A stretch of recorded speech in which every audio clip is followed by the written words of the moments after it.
शुक्ल पक्ष की नवमी तिथि, बैसाख महीना।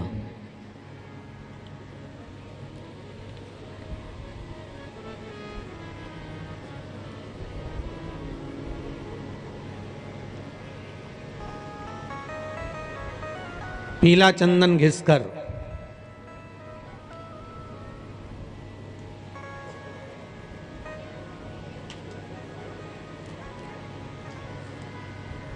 उस चंदन को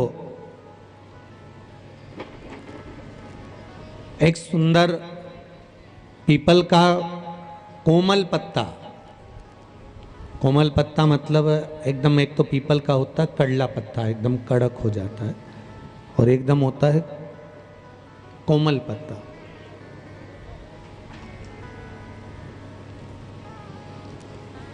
उस पीपल के कोमल पत्ते पर पीला चंदन घिसकर, जो वो चंदन होता है, उस चंदन को घिसकर उस चंदन को उस पत्ते पर रख लें। और महाराज उस पत्ते को मध्याह्न के समय पर, जैसे जब सुबह के समय पर सारी पूजन हो जाए, अर्चना हो जाए, भगवान शिव के मंदिरों में जल समर्पित हो जाए, उसके बाद में जब बाबा एकदम आनंद में विराजे हों, तब जहाँ शिवलिंग रखा होता है,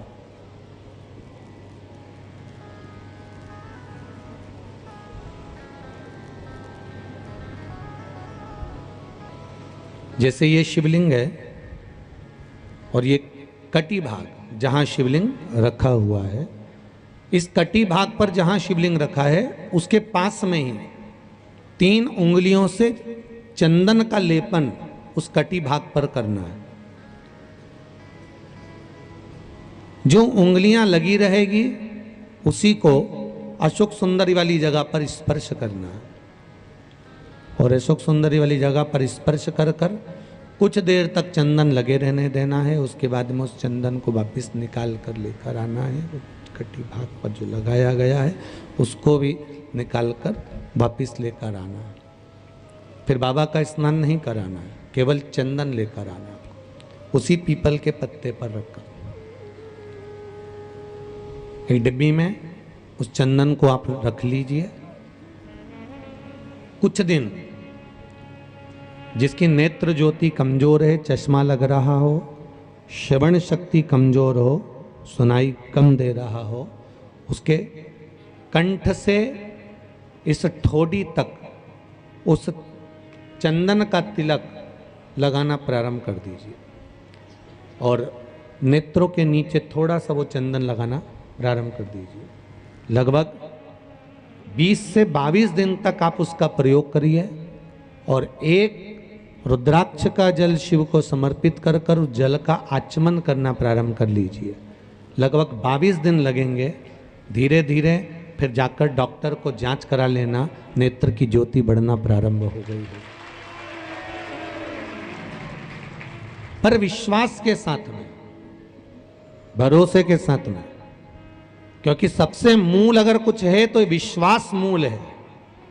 मानो तो मैं गंगा मां हूं, और ना मानो तो बहता पानी। अगर आपका विश्वास प्रबल होगा, भरोसा अगर प्रबल होगा, विश्वास अगर प्रबल होगा तो भगवान मिलेगा, और अगर विश्वास नहीं है तो परमात्मा नहीं मिल सकता।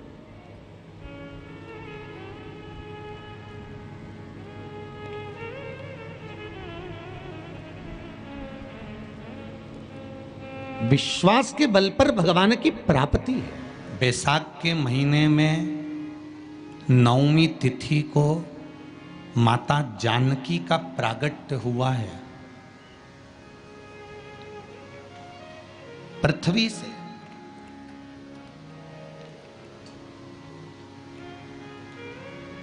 कभी एक विचार करिएगा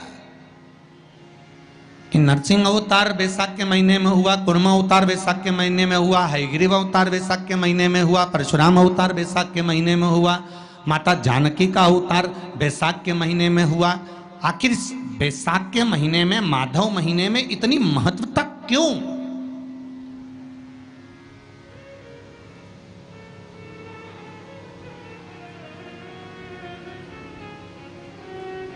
बैसाख के महीने में पड़ने वाली एकादशी चतुर्थी, प्रदोष,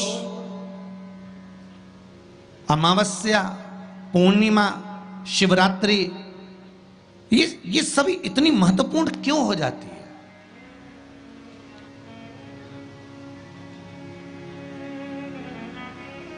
इसकी महत्वता इतनी प्रबल क्यों हो जाती है? किस लिए? क्योंकि बैसाख का जो महीना पड़ता है, सूर्य की संपूर्ण तपन, सूर्य देव अपने पूर्ण तेज के साथ में, पूर्ण तेज के साथ में मृत्यु लोक के निवासियों पर, चाहे जलचर हो, थलचर हो, वायुचर हो, चाहे जो जीव हैं, उस पर जब किरण फेंकते हैं तो संसार का जो मनुष्य है उस पर जब ताप पड़ता है तो ताप पड़ने के कारण उसके मुख से भगवान का नाम निकल ही जाता है, स्मरण नाम निकल ही जाता है। जब उसके मुख से भगवान का नाम निकलता है तो वो भगवान की शरणागति खुद ग्रहण कर लेता है स्वयं।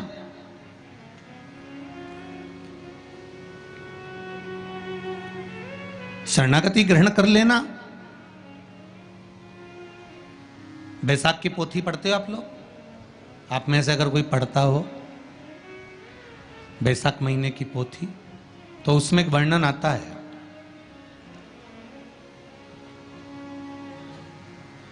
गीता प्रेस गोरखपुर के कल्याण अंक में भी आप ये पावन बैसाख चरित्र श्रवण कर सकते हैं। उसमें बैसाख महीने की पोथी में 10वें दिवस की कथा में 10वें अध्याय में एक व्याध और शंख मुनि का चरित्र आता है।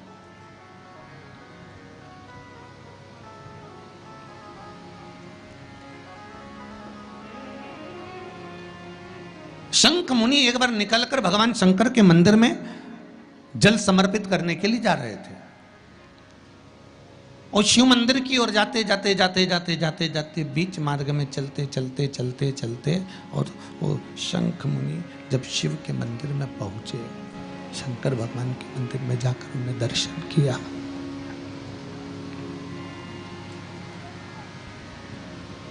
जल का पात्र उठाया और वो जल का पात्र उठाकर जब भगवान शिव को समर्पित कर रहे थे तो उसी समय जल का पात्र उठाकर जब शंकर भगवान को समर्पित करा गया और शंख मुनि निकलकर जब बाहर आ रहे थे, आते आते शंख मुनि के मन में एक भाव उत्पन्न हो गया कि जब हम भगवान शिव को कुछ वस्तु समर्पित करते हैं तो उसका फल, उसका पुण्य फल हमें कितने समय में प्राप्त होता है। ये शंख मुनि के मन में एक विचार जागृत हो गया, शंख मुनि के मन में एक भाव जागृत हो गया।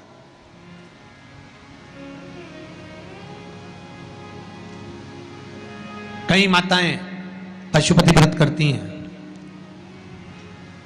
कई ऐसी भी माताएं हैं जिन्होंने 2-3 बार पशुपति व्रत कर लिए होंगे,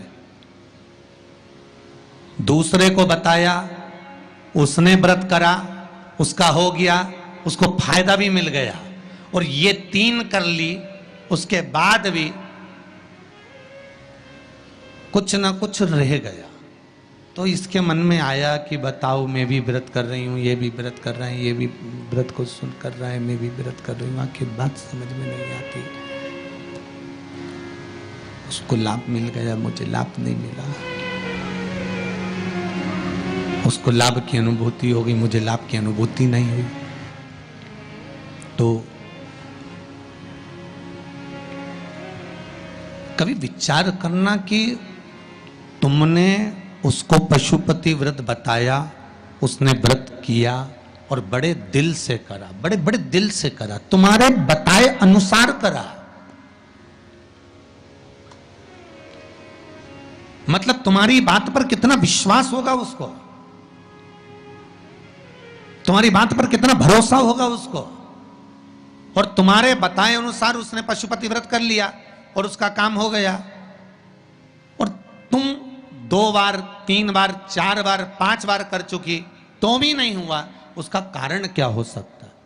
उसका एक कारण है, तुम्हारी बात पर उसने विश्वास कर लिया, पर तुम अभी विश्वास पूर्ण रूप से कर नहीं पाई हो। तुमने ये सोचा है कि दुनिया कर रही है तो अपन भी कर लो। एक बार महाराज ने बोला है कर लो, देखा जाएगा। पर तुम्हारे बात में वो जागृतता, तुम्हारे पास में वो बल, तुम्हारे पास में वो जागृतता, तुम्हारे पास में वो बल, तुम्हारे पास में वो विवेक, तुम्हारे पास में वो बल प्राप्त नहीं हुआ, वो विश्वास जागृत नहीं हुआ। यदि तुम्हारे पास वो विश्वास जागृत हो जाता, वो बल जागृत हो जाता, तो तुमने जब पशुपति व्रत करा उसका फल तुमको मिल जाता। अगर विश्वास जागृत होता तो फल मिल जाता।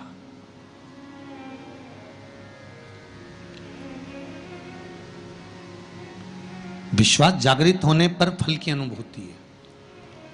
किस किस के घर में तुलसी का पौधा है?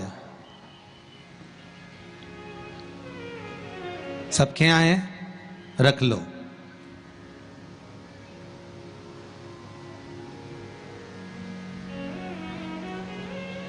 कहां लगा है? घर के अंदर कि घर के बाहर? घर के बाहर। ठीक है। दिया लगाते हो? अच्छा, कौन है वो जिस तुलसी मैया को दिया लगाते हो? कौन है वो?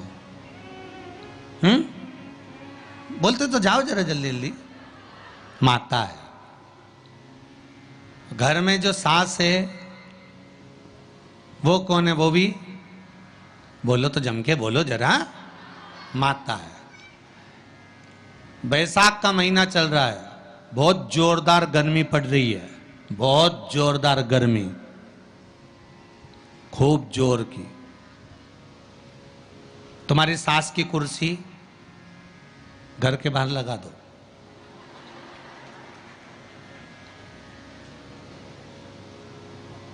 कितने घंटे बैठ सकती है वो? बोलो जरा, जम के बोलते जाओ। यहां विश्वास की कथा चल रही है, भाव और श्रद्धा की कथा चल रही है। कितने घंटे बैठेगी वो? अरे 1 घंटा भी जाने दो रिजी जी हो। 15 मिनट ऐसी चिलचिलाती हुई धूप में वो बैठ जाए, बहुत कठिन बात, बहुत कठिन। तुम्हारे घर के दरवाजे पर तुलसी का क्यारा है, तुम उसको दिया लगाती हो, माता कहती हो, पूछती हो, पूजती हो।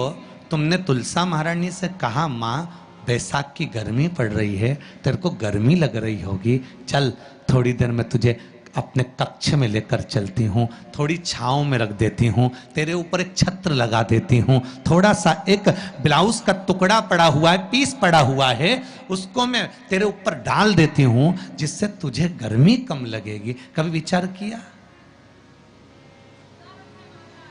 पिनाया है सबने? ए झूठे लियो।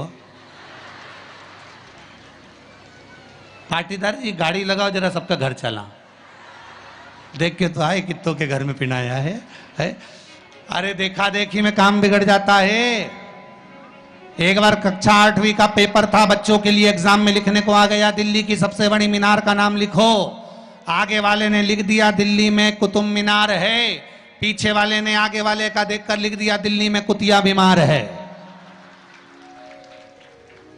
जितने बैठे हैं उसमें से 50, 100, 200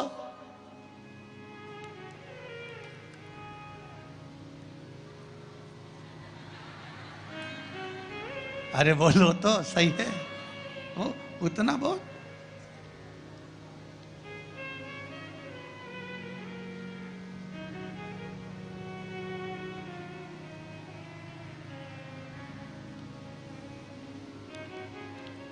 ये तो आपकी चित्तवृत्ति में आपको थोड़ा सा वो कहते हैं ना, एक पत्नी अपने पति के पांव छूती है, एक पत्नी अपने पति को प्रणाम करती है, और बाकी की जितनियों से पूछा गया क्या सब पांव छूती है? हाँ, तुरंत तैयार। अरे गुरु जी आओ, ये तो उसी में कहा लोग हैं ना, वो एक आप लोग गाते हैं ना वो देवी जी की आरती, माता पिता का है इस जग में बड़ा ही सुंदर नाता, उसी में का हाल है पति पत्नी का है इस जग में बड़ा ही सुंदर नाता, बैठी बैठी पत्नी खाती, पति कमा कमा मर जाता।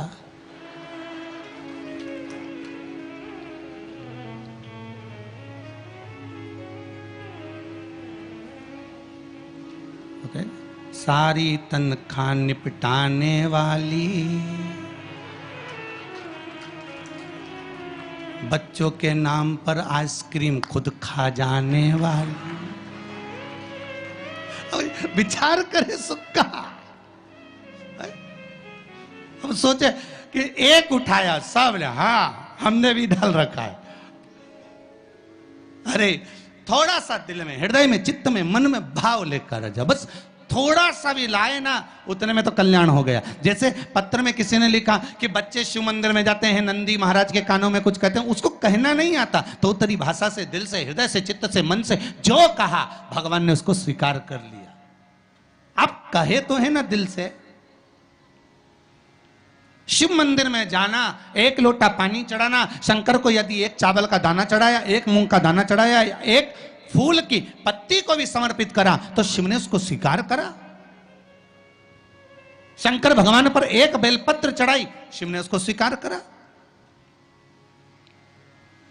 अब देव तो शंकर को,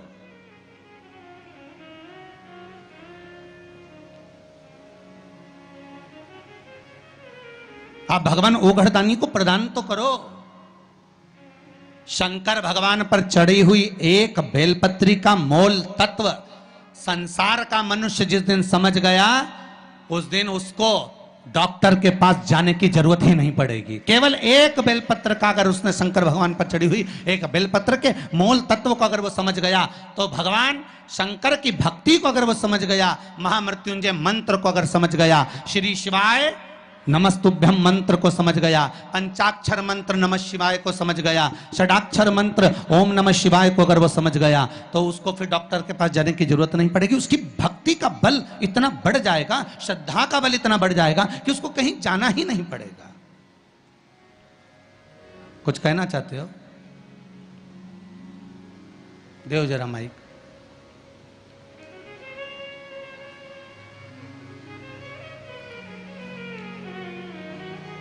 कॉर्डलेस देव संजय।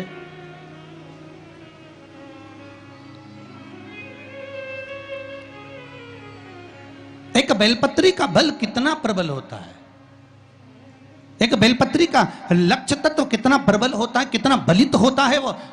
एक बेलपत्र शिव को समर्पित करना। ठीक, बचाओ जरा। क्या नाम है बाबू आपका? चालू करिए उसको। हो गया, चलो।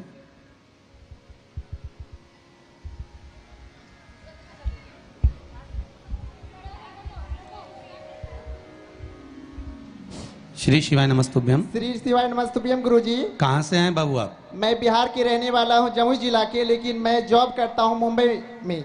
मुंबई में जॉब करते हैं। भोलेनाथ की असीम कृपा हुई है बाबा मुझ पर। मैं 1 साल से शिव महापुराण की कथा सुनता था, और पहले मेरी माँ सुनती थी, तो 2-4 बार मुझे सुनाई, मुझे सुनने के लिए बोली, तो मैं उनकी बात पे ध्यान नहीं दिया। मैं सोचा, मैं अपने मोबाइल पे कुछ वीडियो वगैरह, गेम वगैरह खेलते रहता था, मैं ध्यान नहीं दिया। जब उन्होंने बहुत मुझे रिक्वेस्ट किया, तो मैं सुना, तो मुझे एक ही शिव महापुराण की कथा में 3 घंटे की चर्चा में मैं बस आधे घंटे की सुना, तो मुझे ऐसा भोलेनाथ की रस चढ़ी कि अभी तक वो चढ़ती गई, और ऐसे चढ़ी कि मैं जब भी देखता हूँ मोबाइल में अपने, तो शिव महापुराण की कथा भी सुनता। दिन रात शिव महापुराण, इतना मैं हो गया, डूब गया कि रात को भी मैं ईयरफोन लगा के मैं सुनते रहूं। अब मेरी माँ देखे, सुने, तो बोले अरे तुम तो पागल हो गया। मैं बोले भोलेनाथ की भक्ति में मैं पागल हो ही गया।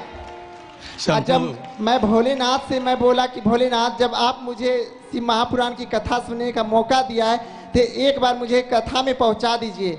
लेकिन एक बार आपने उज्जैन में होने वाली थी शिव महापुराण की कथा, वो लॉकडाउन की वजह से कैंसिल हो गई और उस शिव महापुराण की कथा में मैं आने वाला था। लेकिन उस दिन से मैं सोचा कि जब जब कथा होता था, अच्छा इस कथा चला गया, अगले कथा में मैं पहुंचूंगा, लेकिन मैं पहुंच नहीं पाता था। आज अब तो पहुंच गए ना? हाँ, मैं पहुंच गया। बस बाबा पकड़ कर बुला लिए। मैं बहुत है, बाबा की कृपा बनी रहे।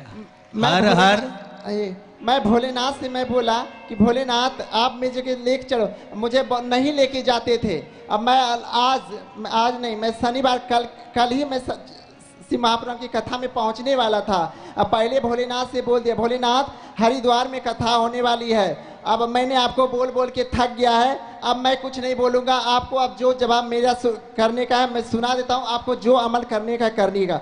मैं भोलेनाथ को बोला, भोलेनाथ मेरी इच्छा है, मेरी शनिवार से रायसेन में कथा होने वाली है, रतलाम में कथा होने वाली है। मेरी आपसे विनती है कि अगर मैं शिव महापुराण की कथा में नहीं जाऊंगा, अगर नहीं पहुंचाएंगे आप, तो आज दिन के बाद आपकी ना कथा सुनेंगे ना तो हम आपकी चौखट पे पैर रखेंगे। अब तो पहुंच गए, यही शिव की कृपा है। बैठिए। हर हर महादेव की जय। यही शिव कृपा।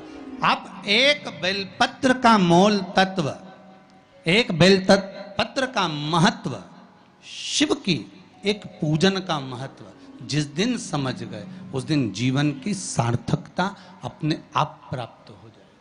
आप उसको समझो तो।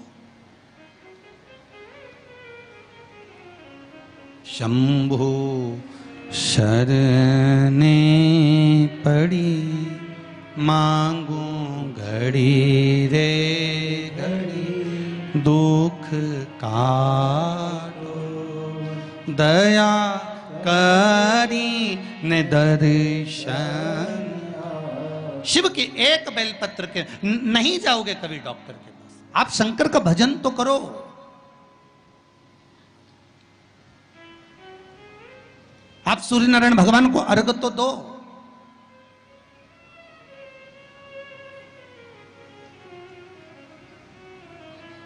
आप एक बेलपत्र शंकर को समर्पित तो करो। जिस बेलपत्र को आप वृक्ष पे से तोड़कर या बाजार में से 5 रुपए की खरीद कर लेकर शंकर भगवान को चढ़ा देते हो, शिव जी के पास जो पहुंच गई, जो अर्पण कर दिया जाता है, भगवान को दे दिया जाता है, वही तो प्रसाद बन जाता है। अरे बोलो जम के। जो शिव जी को दे दिया जाता है, अर्पण कर दिया जाता है, या राम जी को दे दिया जाए, या कृष्ण भगवान को दे दिया जाए, या देवी देवताओं को दे दिया जाए, जो भी हम भगवान को अर्पण करते हैं वो प्रसाद बनता है कि नहीं बनता? अरे बोलो जम के। बनता है ना प्रसाद। तो राम जी को तुमने लड्डू का भोग लगाया तो वो प्रसाद बन गया, उसको तुम लोगों ने खाया कि नहीं खाया? अरे बोलो जम के। खाया। हनुमान जी के मंदिर में ले जाके नारियल फोड़ा, वो प्रसाद बन गया। वो की चिटक निकाल निकाल के तुमने खाई कि नहीं खाई? खाई ना। देवी जी के मंदिर में गए, पूड़ी और हलवे का भोग लगाया, वो प्रसाद बना कि नहीं बना? अब शंकर भगवान को कोई तुम रोज तो चूरमा नहीं लगाओगे, शंकर भगवान को रोज तो तुम लड्डू लेकर नहीं जाओगे, शंकर भगवान को रोज तो तुम मिश्री लेकर नहीं जाओगे। तो शंकर भगवान के लिए रोज क्या लेकर जाते हो? बेलपत्र। अगर शिव जी को तुमने जो बेलपत्र चढ़ाया तो वो प्रसाद बना कि नहीं बना? बन गया ना। अब प्रसाद बन गया तो उस बेलपत्र को उठाकर लाकर खाना और खाकर अपनी औषधि के रूप में उसको स्वीकार करना। उसके बाद इस शरीर में चाहे शुगर हो, चाहे बीपी हो, चाहे ब्लड प्रेशर किसी भी रूप में हो, चाहे किडनी, लीवर कुछ भी डैमेज हो रहा हो, डायलिसिस चल रहा हो, अब एक बार बाबा को चढ़ाकर उससे विनती कर कर तो लाओ कि हे शंभु, ये तेरे बल पर लेकर जा रहा हूं। मैंने सुना है तुझ पर जो चढ़ता है वो प्रसाद बन जाता है, और ये त्रिगुणाकार बेलपत्र को मैं लेकर जा रहा हूं, मैं खाऊं और बाबा इतनी कृपा कर देना कि ये औषधि का काम कर दे और मेरी बीमारियां समाप्त कर दे। ये शिव से कहो।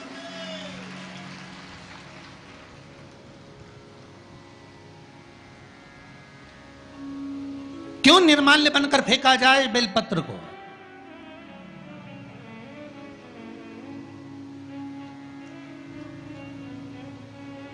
इस बेलपत्र के मूल तत्व को जिस दिन जानोगे, बैसाखी शिवरात्रि शिव महापुराण की कथा चल रही है रतलाम के पावन प्रांगण में, और लाखों लाखों लोग कथा को श्रवण कर रहे हैं। कल जितने लोग आए थे उससे 2 गुना लोग आए हैं, टेंट एक्स्ट्रा लगाया है। बता रहे थे कल 9 बीघा में टेंट लगा था, आज 18 बीघा में टेंट लगाया है, तो भी जगह नहीं है बैठने के लिए, लोग खड़े होकर कथा सुन रहे हैं।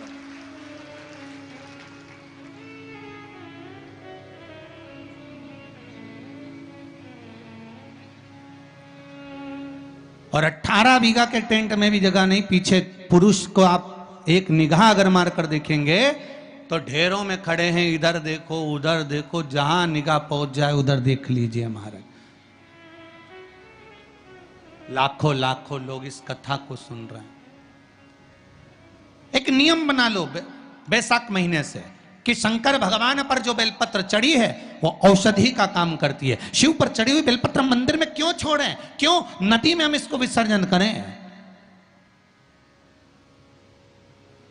क्यों नदी में छोड़ें हम इसको?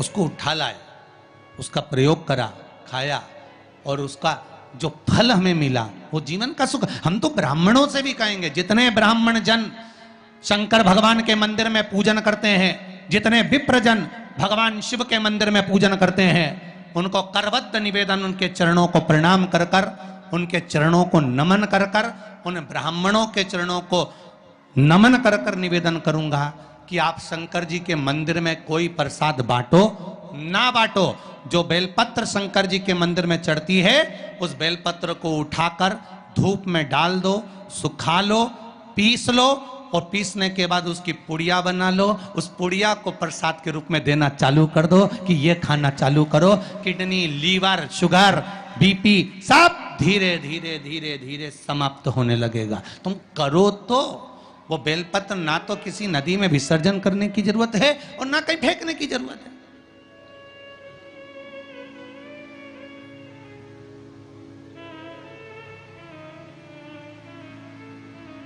प्रतिदिन भगवान को तुलसी चढ़ाते हो ना? तो रोज भगवान को तुलसी उनके भोग में चढ़ाते हो, उनके सामने चढ़ाते हो, उनके सम्मुख में ठाकुर जी की तुलसी चढ़ाते हो। उठा लाए, प्रयोग में लो, क्यों उसको विसर्जन में डालते हो?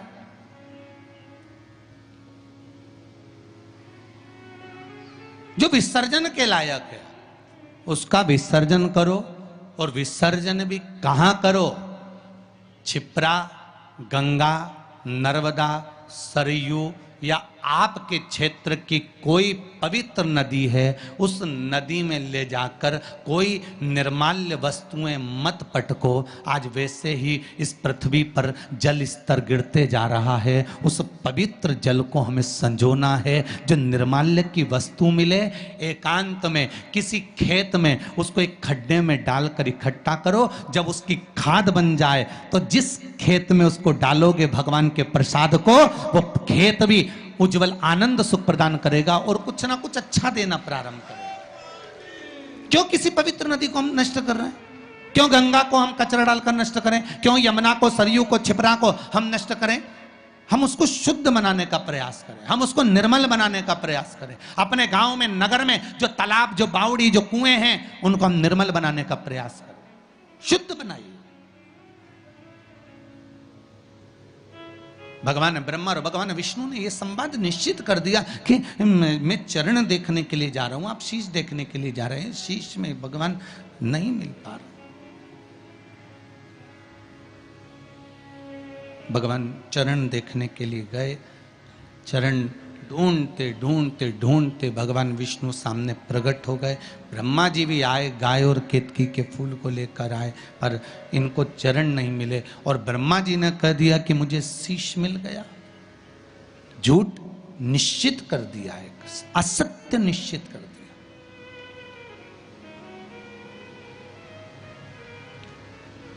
जितने झूठ बोलने वाले होते हैं ना, उनसे एक निवेदन है, बोलो। तुम्हारी झूठ बोलने की आदत है ना, खूब बोलो, हमारी तरफ से एकदम फ्री। झूठ बोलो, खूब बोलो। गला पकड़ रहा है बाबू। झूठ बोलो, खूब बोलो, दमदारी से बोलो। तुम्हारी जितनी कैपेसिटी है उसके अनुसार बोलो, मना नहीं हो। हम ये भी नहीं बोलेंगे कि मत बोलो, पर झूठ कहां बोलना है वो समझ लेना। पत्नी पति से झूठ ना बोले, शिव महापुराण की कथा कहती है। एक झूठ माता सती ने शंकर जी से कह दिया था, मैंने कोई परीक्षा नहीं ली। सती का क्या हाल हुआ? बोलते जाओ जल्दी जल्दी, अपने रतलाम वाले हैं, बोलते जाओ। सती का क्या हुआ था? जल के क्यों जली? क्या जरूरत पड़ी सती माता को जलने की? क्यों जली है माता सती? क्यों भस्म हुई है माता सती? क्या कारण था माता सती के जलने का?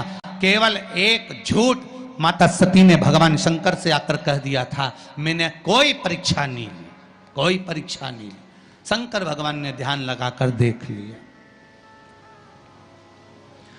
तुम मार्केट में पल्लू यहां लेके चल रही हो कि यहां? तुम आकर पति ने पूछा क्यों, तो वो दुकान पे खड़ी थी और थारा पल्लू इधर पड़ा था।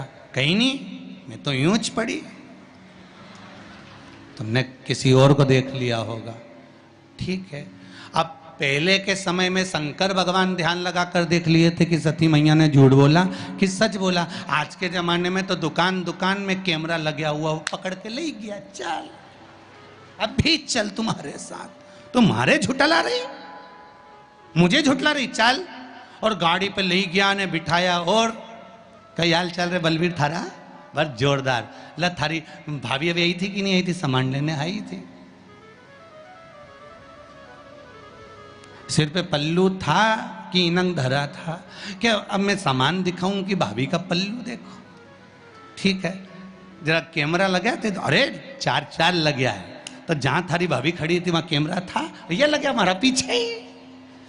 ले जरा दिखाना। और जो दिखाया तो पल्लू तो यंज धरा था। तो उन्हें कहा, तो झूठ बोल दी। फिर शिव पुराण कह रही है, सती मैया ने शंकर जी से झूठ बोला। पत्नी कभी अपने पति से झूठ ना बोले। और ये केवल पत्नियों के लिए ही नहीं है।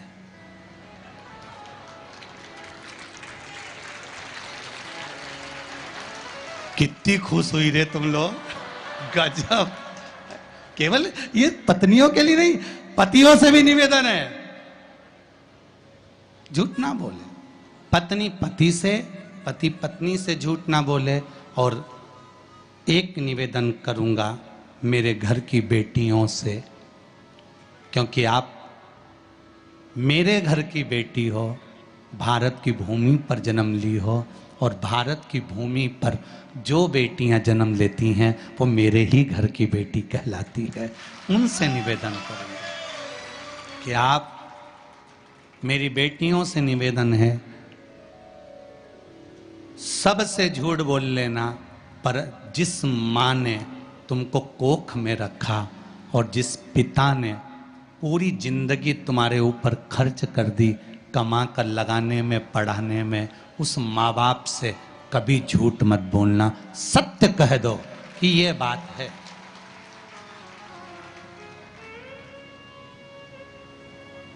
निर्णय तुम्हारे माता पिता लेंगे।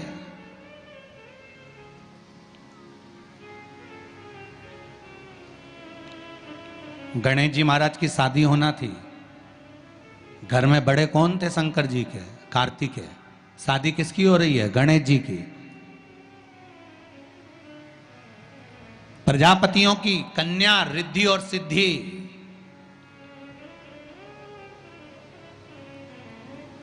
जब देव ऋषि नारद ने कहा प्रजापति से बेटियों का विवाह नहीं करना है, करना है, पर मैंने अभी बेटियों से पूछा नहीं है। विवाह के लिए मुझे बेटियों से तो बात करना पड़ेगी ना कि बेटियां विवाह करना है मुझे तुम्हारा। बेटियों ने अपने पिताजी से कहा, पिताजी हम भी विवाह करने को तैयार हैं, पर बात इतनी सी है कि हम विवाह तो कर लेंगे, पर बात केवल एक तत्व की है कि पिताजी हम विवाह तो करें, पर हम दोनों का जन्म एक साथ हुआ है, इसलिए विवाह भी एक ही लड़के से करेंगे। ठीक है। दूसरा, हमें मीठा खाने का शौक है, लड़का भी ऐसा होना चाहिए कि उसको भी मीठा खाने का शौक। ठीक है। हम दोनों बहन धीरे धीरे बात करती हैं, उसके कान ऐसे होना चाहिए कि वो हमारी धीमी बात को भी सुन ले। ठीक है। हम जब भोजन बनाएं, आवाज लगाने की जरूरत नहीं पड़े, सुगंध नाक में जाए और दौड़ के आ जाए, ऐसा तुम्हारा दामाद होना चाहिए। ठीक है। और जहां बैठे तो लगे कि जमाई साहब बैठे हैं, उठ उठ के नी भागे, ऐसा दामाद होना चाहिए। तो देव ऋषि नारद ने पूछा तुम्हारी लड़कियों के लिए कैसा लड़का चाहिए? तो क्या बेटियों ने बताया ऐसा ढूंढ लो, तो ढूंढ लिया और एक ही मिला।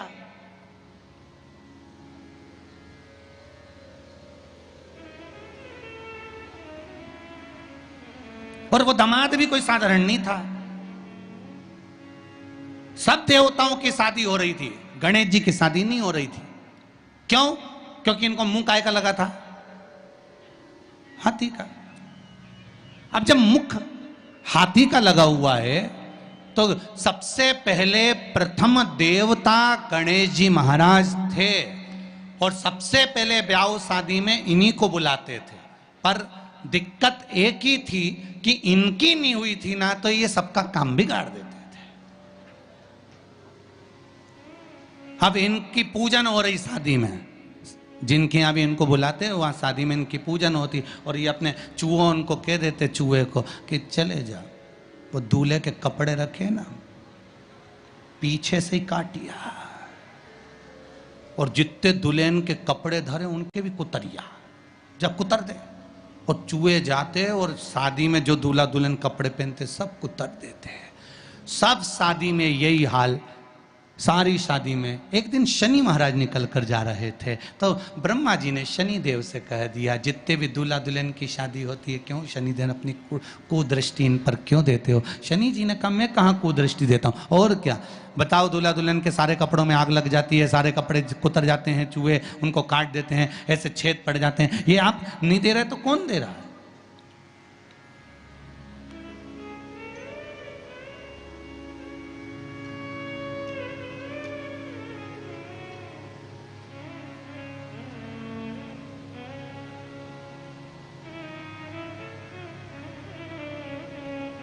अगर ये नहीं देंगे तो कौन देगा? शनि महाराज अच्छी बात नहीं है।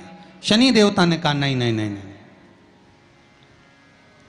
मैं नहीं करता। फिर मालूम पड़ा श्री गणेश जी महाराज करते हैं। तो सबसे पहले ब्याह गणेश जी का पक्का करा कि भैया ये इसका ब्याह पहले होना चाहिए, और सब कुछ गणेश जी में था। कान भी ऐसे थे बड़े बड़े कि सुनाई भी अच्छे से दे जाता, नाक भी ऐसी थी कि यहाँ बैठे वहां से सूंघ लेते, और दामाद भी ऐसा था कि एक बार बैठ गया तो 10 दिन उठता ही नहीं था। कोई साधारण थे?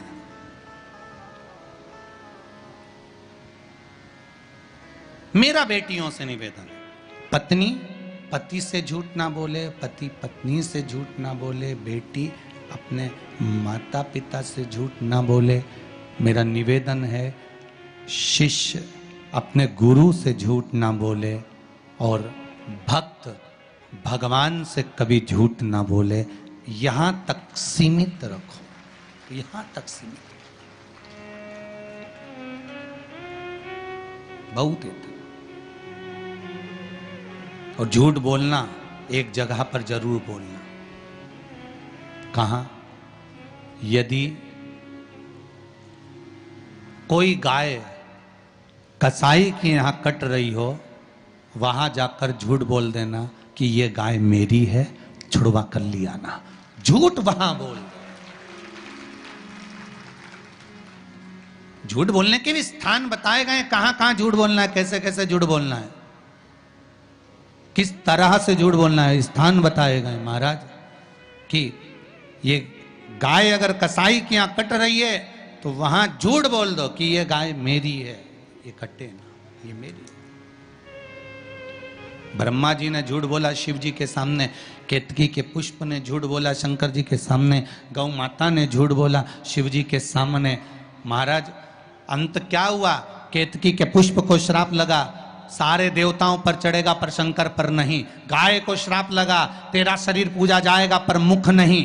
ब्रह्मा का सिर जिससे वो झूठ बोल रहे थे, उस सिर को काटा गया, लुढ़कता लुढ़कता शीश गया, कर्मनाशा नदी प्रकट हो गई। अंत में ब्रह्मा का कटा हुआ सिर बट का वृक्ष बनाना पड़ा, बट वृक्ष बनाना पड़ा। आखिर झूठ बोलने वाले मुख की गति बहुत बुरी हो जाती। और पहले के समय में अदालत नहीं होती थी, पहले के समय में पंचायत नहीं होती थी, पहले के समय में एक काम होता था, गांव के लोग उसको ले जाते थे, शंकर जी के मंदिर में खड़ा कर देते थे और उठा गंगा जल और कह दे कि तूने ऐसा नहीं करा। मतलब शिव के मंदिर में झूठ बोलने वाला व्यक्ति अंत समय में पलंग पर तड़प तड़प कर मरता है, उसके शरीर की गतियां बेकार हो जाती,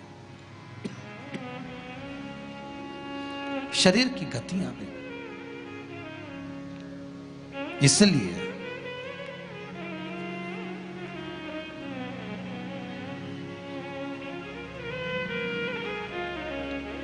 शिव पुराण कह रहे हैं, दाता तेरा मेरा प्यार कभी ना बदले, भोले तेरा मेरा प्यार कभी ना बदले, शंभो मेरा ये विश्वास कभी ना बदले, शंभो मेरा ये विश्वास कभी ना बदले। भगवान के प्रति विश्वास, श्रद्धा, भाव हृदय चित्त से कहा जाए और शिव से विनय करी जाए कि बाबा भोलानाथ है हमारा, तुम्हारा तुम्हारा हमारा, बाबा भोलानाथ है हमारा, तुम्हारा तुम्हारा बाबा भोलानाथ है तुम्हारा हमारा, हमारा तुम्हारा, बाबा भोलानाथ है हमारा, तुम्हारा तुम्हारा हमारा। ओ बाबा भोलानाथ है हमारा, तुम्हारा तुम्हारा हमारा,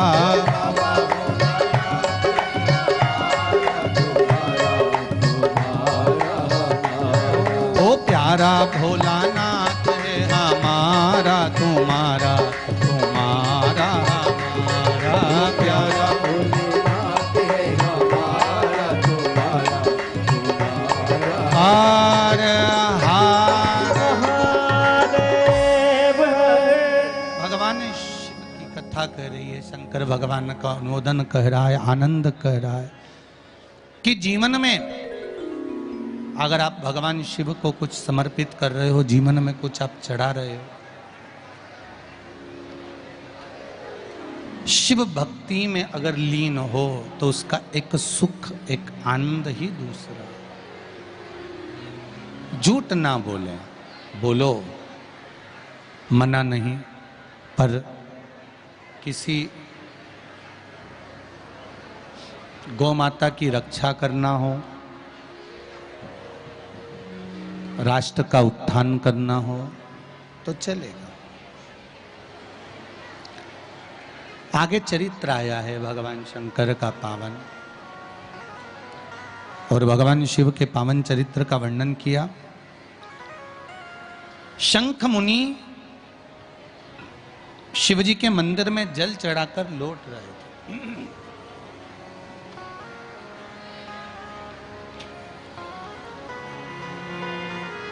श्री शिवाय नमस्तुभ्यम, श्री शिवाय नमस्तुभ्यम। शंख मुनि जल चढ़ाकर लौट रहे थे। शंख मुनि ने कहा कि फल कितने दिन में मिल सकता, कब प्राप्त हो सकता? बहुत ध्यान से सुनना बैसाखी शिवरात्रि शिव महापुराण की कथा को।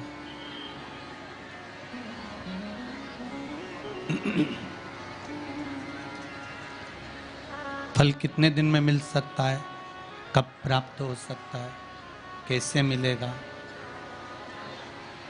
शिव पुराण कह रही है। शंख मुनि जैसे ही बाहर आए, एक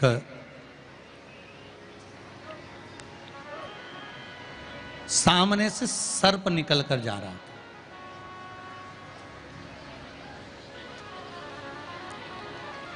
और सामने से जब सर्प निकल कर जा रहा है,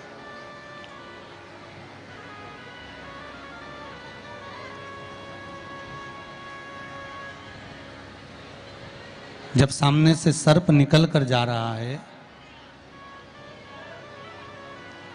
शंख मुनि को देखकर सर्प ने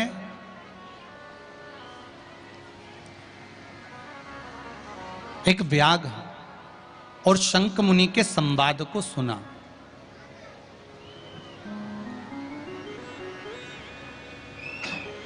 जिस संवाद में शंख मुनि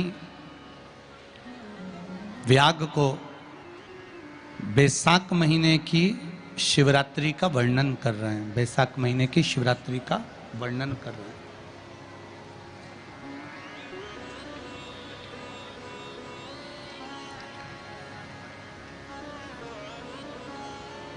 उस वैशाख महीने के महत्व को जब सर्प ने सुना, सुनने के बाद में सर्प थोड़ी देर वहां पर देखता रहा शंख मुनि को।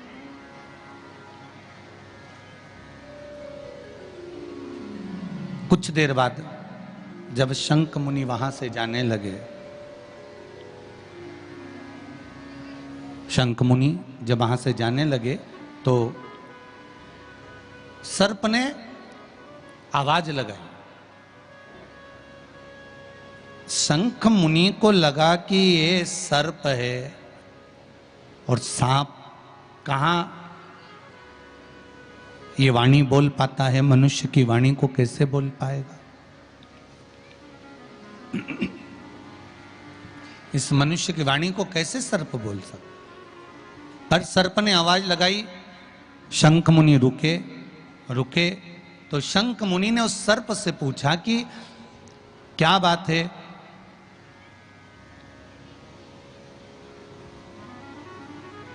कुछ कहना चाहते हो आप?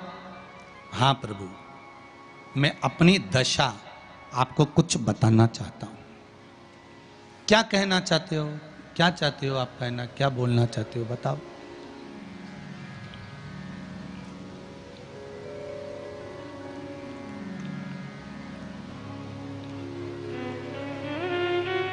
क्या बोलना चाहते हो बोलिए।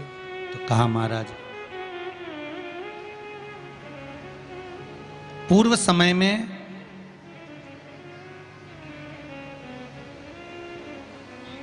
कुशित मुनि का मैं पुत्र, मेरा नाम रोचन था। मैं कुशित मुनि का पुत्र था, मेरा नाम रोचन था। महाराज,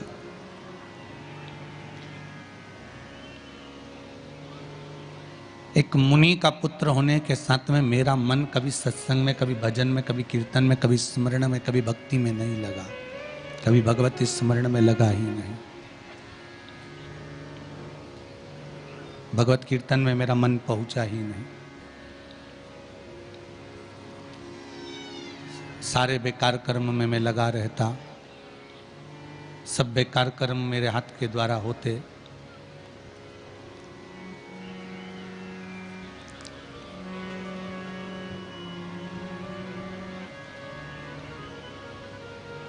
चोरी मैं करता, छल मैं करता, बेईमानी मैं करता, कपट में करता, निंदा में करता, बुराई में करता, सब बेकार कर्म मेरे द्वारा होते।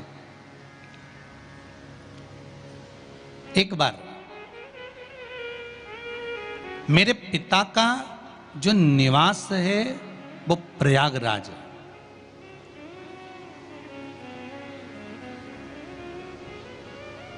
आप किस जगह पर रह रहे हो और वहां की धरा क्या कह रही है?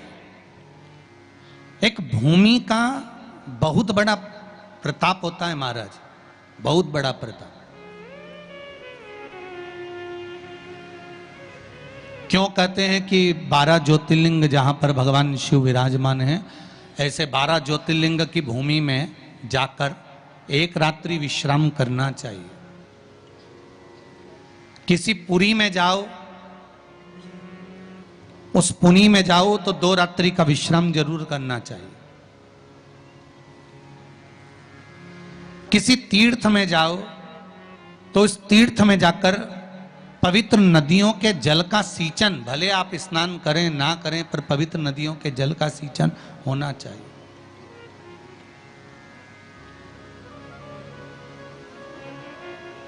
क्यों कहा जाता है कि इतने पवित्र नदियों का सिंचन करिए, जल का सिंचन करिए, पुरियों के जाकर निवास करिए।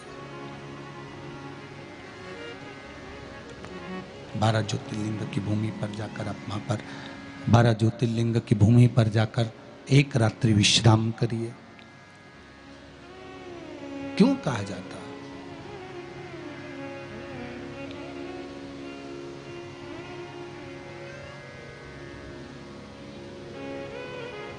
काम, लोभ, आसक्ति, वासना, तृष्णा, मोह, प्रपंच, ये सब जब हम किसी 12 ज्योतिर्लिंग की भूमि पर जाकर एक रात्रि विश्राम कर कर जब भगवान शंकर के नाम का स्मरण करते हैं, पूजन करते हैं, भक्ति करते हैं, भजन करते हैं, कीर्तन करते हैं, मंत्र जाप करते हैं, नाम जाप करते हैं, तब इस शरीर के द्वारा वो रात्रि भर विश्राम करने पर हमारे भीतर का जो ताप है, पाप है, लोभ है, आसक्ति है, तृष्णा है, वासना है, अहम है, ये सब निकल कर बाहर हो जाता है। ये सब निकल कर बाहर, जैसे भट्टी के अंदर लोहे को पकाया जाता है और फिर निकाला जाता है, तो लोहे को जिस आकृति में ढालना होता है उस आकृति में लोहा ढल जाता है। उसी तरह जब हम 12 ज्योतिर्लिंग में से किसी एक ज्योतिर्लिंग की भूमि पर जाकर रात्रि विश्राम करते हैं तो हम भी भगवान शंकर के आशीर्वाद से निखर कर बाहर निकल कर आते हैं, निखर कर हम बाहर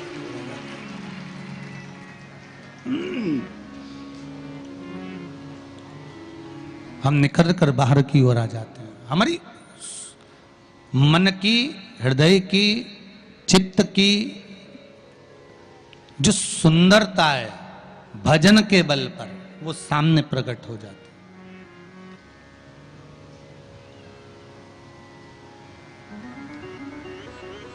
वो सम्मुख में प्रकट हो जाती है।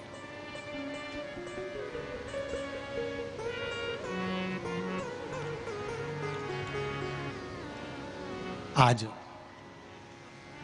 प्रयागराज में मेरे पिता कुशंद मुनि का निवास था। मैं रोचन उसी भूमि पर निवास करता था। एक बार त्रिवेणी संगम पर जयंत नाम के एक ब्राह्मण आए और उन ब्राह्मण ने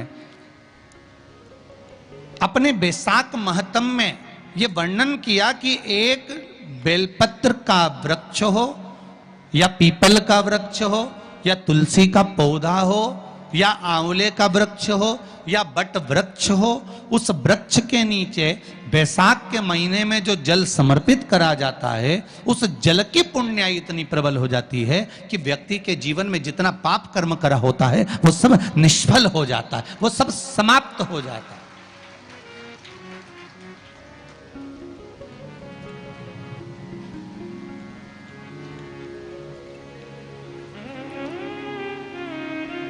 एक हरिचंदन का वर्णन आपको पहले कथा में करा है, सुना है आप लोगों ने कि नहीं सुना है? किस किसने सुना, जरा हाथ उठाओ। हरिचंदन का वर्णन करा था। ध्यान होगा कि तुलसी की लकड़ी जब सूख जाती है तो उस तुलसी की सूखी हुई लकड़ी को घिस कर चंदन बनाया जाता है, और उस चंदन को कार्तिक महीने में भगवान ठाकुर जी को, लड्डू गोपाल को, भगवान कृष्ण को, राम को या शालिग्राम भगवान को वो चंदन लगाया जाता है। तो उस चंदन की महत्वता इतनी प्रबल होती है, उस चंदन की इतनी प्रबल महत्वता होती है कि उस चंदन को जब हम भगवान पर लगाते हैं और लगाया हुआ चंदन हमारे हाथ में जो रह जाता है उसको संभाल कर रख लेते हैं। वही चंदन जब किसी बच्चे को निमोनिया हो जाता है या ठंड की शिकायत हो जाती है या उसकी श्वास चलने लगती है या उसका दम भराने लगता है, बच्चा की पसली चलने लगती है, तब केवल उस चंदन को कंठ पर लगा दिया जाता है तो 20 से 25 मिनट के अंदर वो बच्चा ठीक हो जाता है। उसकी इतनी प्रबलता होती है हरिचंदन।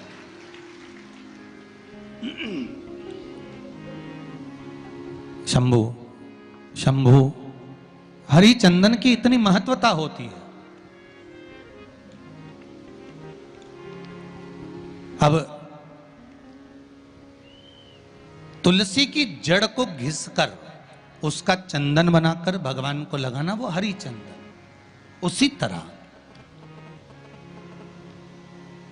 यहां जयंत के मुख से, जयंत ब्राह्मण के मुख से सुना जा रहा है कि बैसाख महीने में पवित्र वृक्ष के जड़ में एक लोटा जल समर्पित कर देने पर और वहां की जो रज है उसको मस्तक पर चढ़ा लेने पर 84 लाख योनियों से मुक्ति मिल जाती है। 84 लाख योनियों से। आप में से कितनी माताएं या कितने भाई लोग बैठे हैं जो शंकर जी के मंदिर पर जाते हैं और मंदिर पर जब जाते हैं वापिस जब लौट कर आते हैं तो मंदिर की चौखट का स्पर्श कर कर अपने मस्तिष्क पर उस रज को लगाते हैं? आप में से कितने लोग हैं बहुत सारे, ठीक है। अब जितने लोगों ने हाथ उठाया और नियम से अगर शंकर मंदिर की दरवाजे की चौखट पर भगवान शंकर को जल चढ़ाने के बाद जब आप लौट कर आ रहे हैं और उनकी चौखट पर आपने हाथ फेर कर अपने मस्तिष्क पर उस रज को लगाया है, वो धीरे धीरे अपने भाग्य की ओर देखते हैं। तारीख लिख लेना कि मैंने इतनी तारीख से मंदिर जाना चालू करा, इतनी तारीख से मैं ये काम कर रहा हूँ और इतनी तारीख तक मुझे ये फल की अनुभूति हुई। ये देखिए उस एक बेलपत्री और चंदन का फल किसी ने भेजा है, देखिए जरा। एक्सरे भी लगा दिया हो, पर हम डॉक्टर नहीं हैं।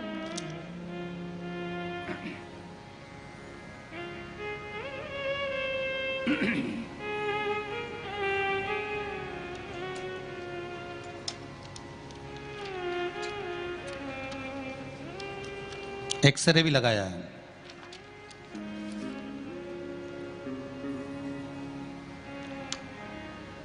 मेरा नाम गोपाल परवाल है, पोरवाल है। अरिहंत परिसर कालका माता मंदिर के पीछे रतलाम से हूं मैं। कहीं बैठे हों आप ही हैं? दोनों हाथ हिला दीजिए एक बार। हर हर महादेव। गुरुदेव, मेरे गले की हड्डी और टॉन्सिल बढ़ी गई थी। मैं 3 साल से बहुत परेशान हो रहा था। मैंने बहुत इलाज करवाया। मैंने 1 साल पहले बड़ौदा के मैंने 1 साल पहले बड़ौदा के नरियाद में गले के जो स्पेशलिस्ट हैं उनको भी दिखाया, पर कोई फायदा नहीं हुआ। मैंने अभी फिर से 9/3/2022 को तीसरा महीना मतलब अभी कौन सा चल रहा है? चौथा। 9 तारीख तीसरा महीना 2022 को इंदौर के बॉम्बे हॉस्पिटल में बताया, वहां के डॉक्टर ने ऑपरेशन का बोल दिया था। कहा था कि ऑपरेशन कराना पड़ेगा तभी जाकर ठीक हो पाएगा। गुरुदेव, मेरे घर पर लॉकडाउन से आपको कथा चलती है और कथा में आपके श्रीमुख से मैंने कई बार सुना था कि शिवलिंग पर 1 लोटा जल चढ़ाने से कितना फायदा होता है। शिवलिंग पर चढ़ी बेलपत्र को खाने से बड़ी बीमारी दूर होती है। इसलिए मैंने शिवलिंग पर 1 लोटा जल और 1 बेलपत्र खाना शुरू कर दिया। उसका फायदा यह हुआ कि गुरुजी, मैं 19 तारीख को चौथे महीने में, कौन सा महीना चल रहा है अभी? चौथा। तीसरे महीने से प्रयोग करना चालू करा। चौथे महीने 19/4/2022 को इंदौर के बॉम्बे हॉस्पिटल में डॉक्टरों को दिखाने के लिए गया तो डॉक्टर ने ऑपरेशन करने से मना कर दिया और कहा तुम्हें आराम लगना चालू हो गया। उसका एक्सरा भी मैंने लगाया है जो यहां पर है। ये शिव कथा है, ये शिव महापुराण। विराजिए, बैठिए। हर हर महादेव। शंकर का अनुमोदन, शंकर का स्मरण, शिव भक्ति, शंकर की भक्ति, शिव की भक्ति आप जिस भाव से, जिस हृदय से, चित्त से, मन से, दिल से करते हो, शिव आपके लिए वो कामना पूर्ण करता ही है।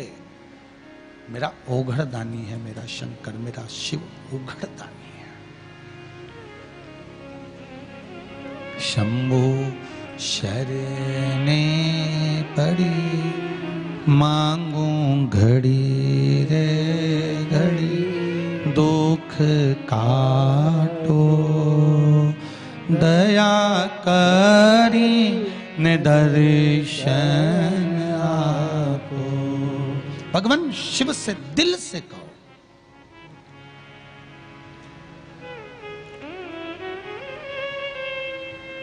और मन से कहोगे वो स्वीकार करेगा।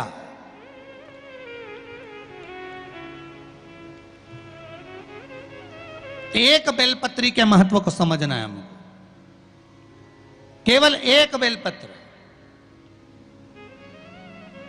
और मेरा कई मंदिरों से और मंदिर के अगर कई ट्रस्टी बैठे हो उनसे सबसे निवेदन है, जो बेलपत्र ज्यादा चढ़ गई हो उसको सुखा लो, पाउडर बनाओ, पुड़िया बनाओ और प्रसाद के रूप में बांटना प्रारंभ करिए। आप उसका फल देखोगे तो आनंद की अनुभूति हो जाएगी।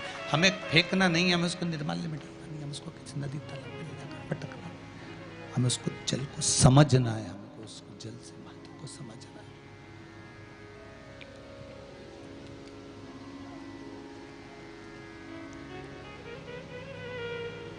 उस जल की महत्वता या उस बेलपत्री की महत्वता को हमें समझना है, जिससे हमको फल की अनुभूति हो, सुख की अनुभूति हो, आनंद की अनुभूति हो।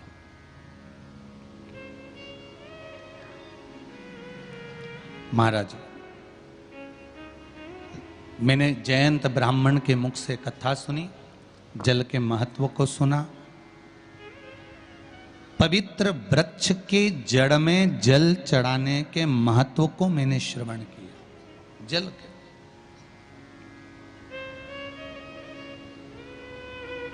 शंकर भगवान का अगर कहीं मंदिर है आपके नजदीक में, कहीं पर भी अगर मंदिर है, उसके मात्र शिखर का दर्शन भी आप कर रहे हो ना, उसमें भी आपको सुख का अनुभव हो जाएगा। अभी किसी ने कहा, गुरुजी वो राजस्थान में 300 साल पुराना शिव मंदिर तोड़ दिया, उसके लिए आप कुछ नहीं कहोगे? आप शंकर की कथा करते हो, शिव जी का इतना वर्णन करते हो, शिव मंदिर तोड़ा गया, आप कुछ नहीं कहोगे? हमने काम कहकर क्या करेंगे? वो तोड़ते रहें, हम बनाते रहेंगे, उसमें क्या टेंशन है?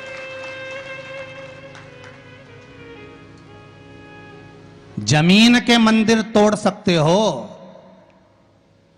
पर ये सनातनियों के दिल में जो मंदिर बन गया उसको कैसे तोड़ोगे महाराज? कैसे तोड़ोगे?